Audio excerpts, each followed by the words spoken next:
অনুভৱটো ঠিকেই। কৰ্ণাটকৰ তুমকুৰ ৰাজ্যত যোনখন গেম অনুষ্ঠিত হৈছিলে নেশ্যনেল ফেডাৰেশ্যন, তাত মই গ'ল্ড মেডেল পাবলৈ সক্ষম হ'লোঁ। 6.03 মিটাৰ লং জাঁপ দিছোঁ মই। আমি অসম এথলেটিক্স সন্থাৰ পৰিয়ালবৰ্গ অতি আনন্দিত, যিহেতু আমাৰ অসমলৈ এই জুনিয়ৰ নেশ্যনেলত এগৰাকী উদীয়মান খেলুৱৈ স্বৰ্ণপদক ল'বলৈ সক্ষম হ'ল। মা দেউতাহঁতে উজলি উঠিছে যে মোৰ কন্যাই নেশ্যনেল মেডেল পাবলৈ সক্ষম হ'ল। বহুত আনন্দিত। আমি এথলেটিক্স সন্থাৰ তৰফৰ পৰা তেওঁক আমি 10,000 টকা এখন চেক প্ৰদান কৰিছোঁ, লগতে ক্ৰীড়া সামগ্ৰী কিছু দিছোঁ আৰু তেখেতক আমাৰ যিকেইগৰাকী আমাৰ ইয়াত আমাৰ আজি এখন সভা আছে উপস্থিত থকা সকলোৱে আদৰণি জনাইছোঁ। তেখেত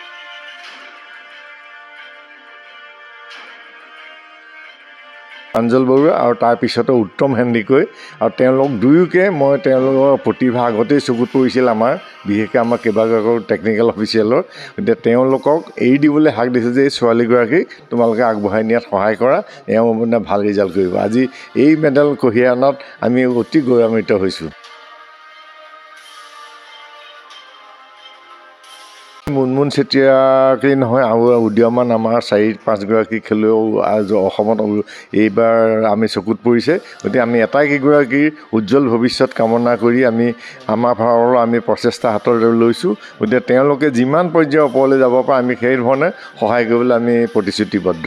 নমস্কাৰ, গুগল স্পৰ্টছ শ্ৰেণীৰ প্ৰতিযোগী দৰ্শকক স্বাগতম জনাইছোঁ। মোৰ লগত উপস্থিত আছে অসম কন্যা মুনমুন চেতিয়া, যিহেতু ৰাষ্ট্ৰীয় জুনিয়ৰ ফেডাৰেশ্যন এথলেটিক্সত তেখেতে শেহতীয়াভাৱে লং জাম্পত সোণৰ পদক অৰ্জন কৰিবলৈ সক্ষম হৈছে। এইগৰাকী হ'ল ডিব্ৰুগড়ৰ জীয়াৰী আৰু কৰ্ণাটকত অনুষ্ঠিত হৈছিলে এখন প্ৰতিযোগিতা। আজি আহি অসম ভূমিত ভৰি দিছে আৰু অসম এথলেটিক্স সন্থাৰ তৰফৰ পৰা তেখেতক সম্বৰ্ধনা জনোৱা হৈছে। মই প্ৰথমতে তোমাক অভিনন্দন জ্ঞাপন কৰিছোঁ। কেনেকুৱা অনুভৱ, কি ক'বা কৰ্ণাটকৰ? অনুভৱটো ঠিকেই। কৰ্ণাটকৰ তুমকুৰ ৰাজ্যত যোনখন গেম অনুষ্ঠিত হৈছিলে নেশ্যনেল ফেডাৰেশ্যন, তাত মই গ'ল্ড মেডেল পাবলৈ সক্ষম হ'লোঁ। 6.03 মিটাৰ লং জাঁপ দিছোঁ মই, আৰু বহুতেই ভাল লাগিছে যে মই গ'ল্ড মেডেল পালোঁ। ৰাষ্ট্ৰীয় প্ৰতিযোগিতাত তুমি আগতো প্ৰতিনিধিত্ব কৰিছা অসমক, কিন্তু বোধহয় এইখন কেৰিয়াৰৰ তোমাৰ প্ৰথমখন ৰাষ্ট্ৰীয় প্ৰতিযোগিতা য'ত তুমি মেডেল পাবলৈ সক্ষম হৈছা, গতিকে কি ক'বা? হয়, মই এখন প্ৰথম ৰাষ্ট্ৰীয় যোনখন নেশ্যনেল গেম সেইখনত মই গ'ল্ড মেডেল পালোঁ। খেলিছোঁ মই নেশ্যনেল 2024 চনত। সেইখন নেশ্যনেলত মই মেডেল পাবলৈ সক্ষম নহ'লোঁ। প্ৰচেষ্টা চলালোঁ আৰু 2026 চনত মই গ'ল্ড মেডেল পাবলৈ সক্ষম হ'লোঁ। আৰু আজি যেতিয়া অসমত ভৰিলে, তোমাক অসম এথলেটিক্স সন্থাৰ তৰফৰ পৰা সন্মানীয় সম্পাদক গীতাৰ্থ গোস্বামী ডাঙৰীয়াৰ লগতে বিষয়ববীয়াসকলে তোমাক আজি সম্বৰ্ধনা জ্ঞাপন কৰিছে, উপহাৰো প্ৰদান কৰিছে, কি ক'বা? বহুত ভাল পাইছোঁ। তেওঁলোকে যোনবিলাক মোৰ গিফ্ট প্ৰদান কৰিছে, তেখেতলোককো মই বহুত ধন্যবাদ জনাইছোঁ যে মোৰ ইমানখিনি সহযোগিতা আগবঢ়ালে। উপহাৰ কি দিলে তোমাক আজি?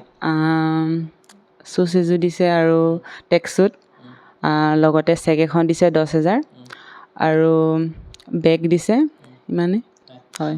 আৰু তোমাৰ কেৰিয়াৰটো কিদৰে আৰম্ভ হৈছিলে? যিহেতু তুমি ডিব্ৰুগড়ত থাকা, কিন্তু তুমি তিনিচুকীয়া ছাইত তুমি প্ৰশিক্ষণ গ্ৰহণ কৰিছিলা এটা সময়ত, গতিকে এথলেটিক্সলৈ আহিব লাগে তোমাক কোনে মটিভেট কৰিছিলে বা ক'ত কেনেকৈ প্ৰশিক্ষণ গ্ৰহণ কৰিছা তুমি? প্ৰথম ছামাৰ যোনটো কেম্প থাকে 15 দিনৰ কাৰণে মই গৈছিলোঁ ডিপলিং তাত গৈছিলোঁ মই 15 দিনৰ কাৰণে কোচিং কৰিবলৈ।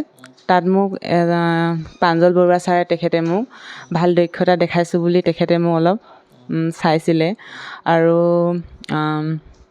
যোনখন তিনিচুকীয়া ছাই SCC তাত ছিলেকশ্যন পাবলৈ মোক সক্ষম হ'লোঁ। তাত মই গ'লোঁ, থাকিলোঁ প্ৰায় 3 বছৰ। 3 বছৰ অধিক তাত থাকিলোঁ। এতিয়া তাত প্ৰশিক্ষণ চলাই আছোঁ তিনিচুকীয়া একাডেমি। হয়। আৰু ঘৰত তোমাৰ কেনেকুৱা ধৰণৰ ছাপোৰ্ট?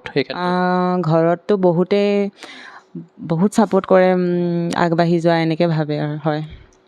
মা দেউতাই কি কৈছে মেডেল পোৱাৰ পাছত? মা দেউতাহঁতে উজলি উঠিছে যে মোৰ কন্যাই নেশ্যনেল মেডেল পাবলৈ সক্ষম হ'ল। বহুত আনন্দিত।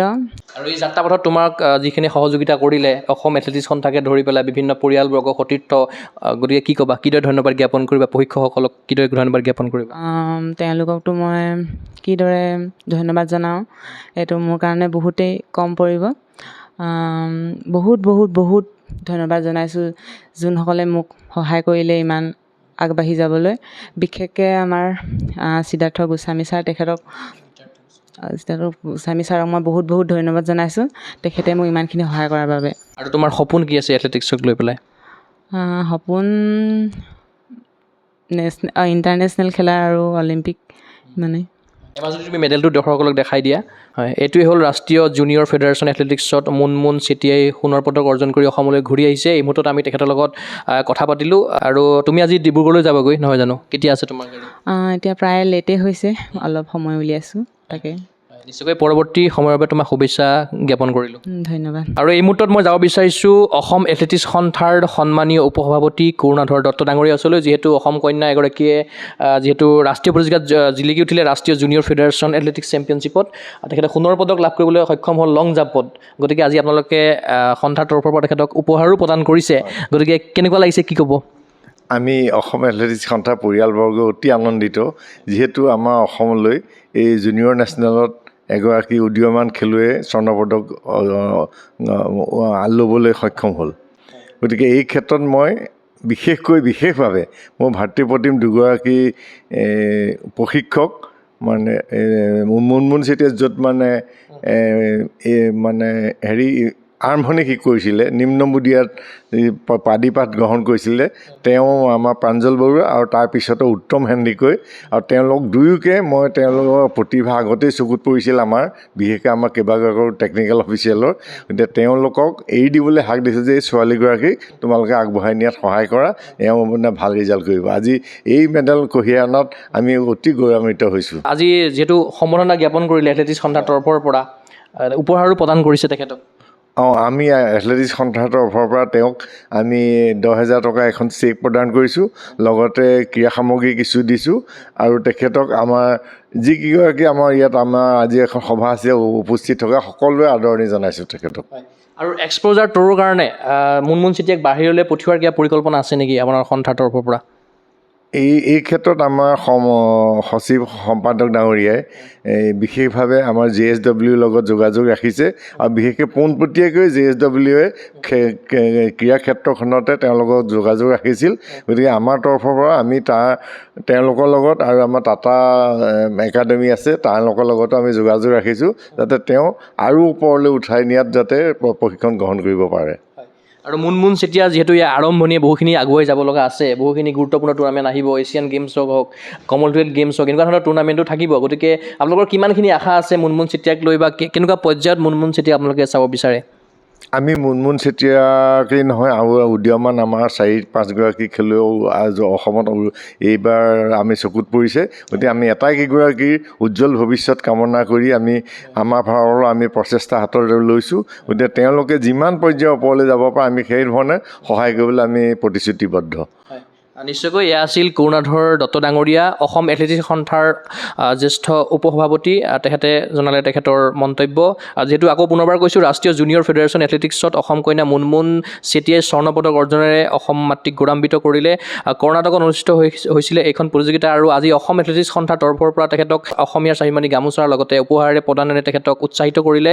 আৰু ডিব্ৰুগড়লৈ গৈ আছে আজি মুনমুন চেতিয়া। আমি আশা কৰিম মুনমুন চেতিয়াৰ যিখিনি সপোন আছে, প্ৰত্যাশা আছে, লগতে অসম এথলেটিক্স সন্থাৰ যিখিনি সপোন আৰু প্ৰত্যাশা আছে, সেই আগন্তুক সময়ত সাফল্যমণ্ডিত হওক, সেই আশাৰে মই চিন্ময় কুমাৰ বৰাই বিশেষ অনুষ্ঠান পৰা বিদায় লৈছোঁ। চাই থাকিব গগৈ স্পৰ্টছ চেনী। ধন্যবাদ।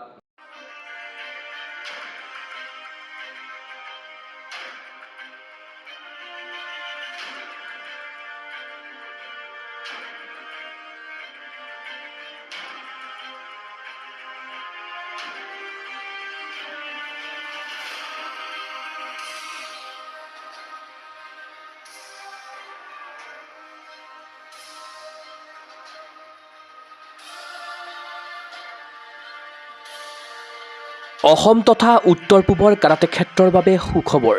গুৱাহাটীৰ ভেটাপাৰা চাৰিআলিত মুকলি হ'ল কাৰাটে ক্ৰীড়াৰ বিশেষ বিপণী তৃষ্ণা স্পৰ্টছ। কিয়ৰ দ্বাৰা এপ্ৰুভ বিভিন্ন ব্ৰেণ্ডৰ কাৰাটেৰ সামগ্ৰী, কাৰাটেৰ সাজ পোছাক এই বিপণীত উপলব্ধ। খুচুৰা আৰু পাইকাৰী মূল্যত ক্ৰয় কৰিব পাৰিব আপোনাৰ প্ৰয়োজনীয় আৰু মন পচন্দৰ সকলো সামগ্ৰী। কিয় এপ্ৰভ model gloves, kicking pad, kit bag, standing kick bag, leg guard, head guard, chest guard, groin guard, rubber puzzle mat, belt ইত্যাদি উন্নতমানৰ কাৰাটেৰ সামগ্ৰী ক্ৰয়ৰ বাবে আহক তৃষ্ণা স্পৰ্টছলৈ। ঠিকনা তৃষ্ণা স্পৰ্টছ ভেটাপাৰা চাৰিআলি SB complex BR road Guwahati 28। Phone number 7002853483 আৰু 84720500034।